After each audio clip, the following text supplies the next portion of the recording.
எல்லாரும் தயாரா இருக்கீங்களா? நான் தான் அவங்க சரஸ்வதி பாட்டி வந்துட்டேன். இன்னைக்கு நாம என்ன கதை பார்க்க போறோம் தெரியுமா? நம்ம ஒரு ராஜா கதை தான் பார்க்க போறோம். ஆனா அந்த ராஜா வெளியில எங்கேயும் இல்லை, நம்ம கிட்ட இருக்கிற ஒரு உடம்பு அப்படின்னு சொல்லக்கூடிய அந்த ராஜாவோடைய கதையை தான் பார்க்க போறோம். பாப்போமா? உடம்பு அப்படின்னு ஒரு ராஜ்யம் இருந்தது. அது ரொம்ப அழகான ராஜ்யம். அந்த ராஜ்யத்துல 5 குட்டி ராஜாலாம் இருந்தாங்க. இந்த உடம்புல 5 குட்டி ராஜா இருக்காங்கல்ல, அந்த மாதிரி. அவங்க யார் யார் தெரியுமா? அவங்க கண்ணுன்னு சொல்லக்கூடிய ஒரு ராஜா, செவின்னு சொல்லக்கூடிய அந்த காது அந்த ராஜா. அடுத்தது 3ஆவதா வரக்கூடிய ராஜா யார் அப்படின்னா மூக்குன்னு சொல்லக்கூடிய ராஜா.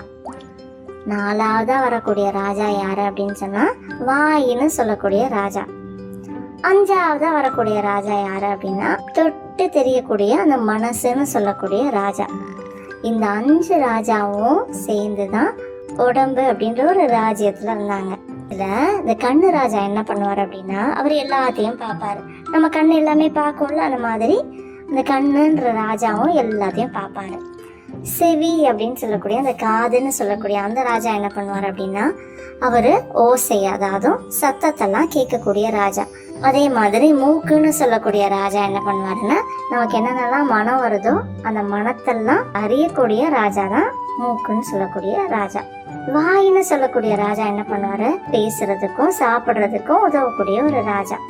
அதே மாதிரி தொட்டு தெரியக்கூடிய அந்த மனசுன்னு சொல்லக்கூடிய ராஜா என்ன பண்ணுவாரு, நமக்கு இப்ப குளிருதா இல்லைன்னா சுடுதா, இது நல்ல மென்மையா இருக்கா அப்படின்னு எந்த ஒரு உணர்வையும் உணர்வு பூர்வமா கொடுக்கக்கூடியதான் இந்த தொட்டு தெரியும் மனசு ராஜா. இந்த 5 பேருமே இந்த உடம்புன்ற ராஜ்யத்தை பெரியவங்க மாதிரி கவனிச்சுட்டு இருந்தாங்க. ஆனா ஒரு நாள் ஒரு பிரச்சனை வந்துடுச்சு. என்ன அப்படின்னா, இந்த ராஜாக்கள் எல்லாம் கட்டுப்பாட்டுல இல்லாம போயிட்டாங்க. இந்த கண்ணுன்னு சொல்லக்கூடிய ராஜா என்ன பண்ணிட்டாரு, எல்லாத்தையும் பார்க்க ஆரம்பிச்சிட்டாரு. அவருக்கு என்னென்னலாம் தெரியுதோ எல்லாமே பார்க்க ஆரம்பிச்சிட்டாரு.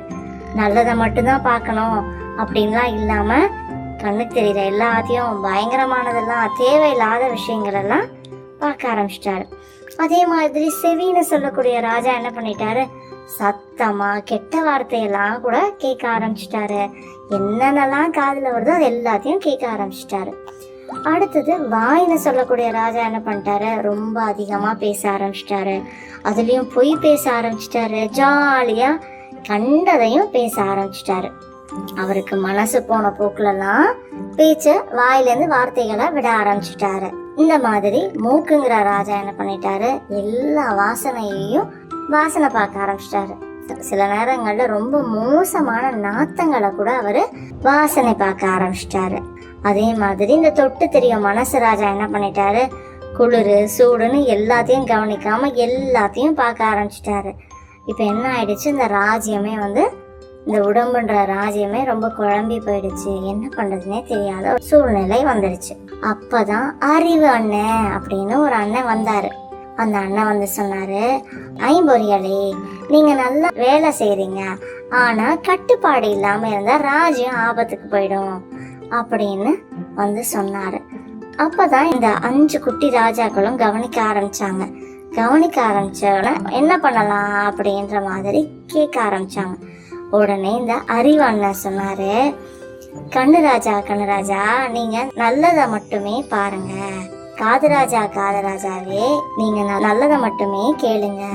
அதே மாதிரி வாய்ராஜா கிட்ட சொன்னாரு, வாய்ராஜா நீங்க உண்மையை மட்டும் பேசுங்க, அளவோட பேசுங்க அப்படின்னு.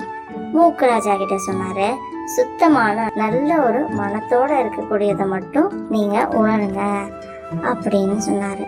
அடுத்ததா தொட்டு உணரும் ராஜா கிட்ட சொன்னாரு, எல்லாத்தையும் கவனமா தொடுங்க நீங்க அப்படின்னு சொன்னாரு.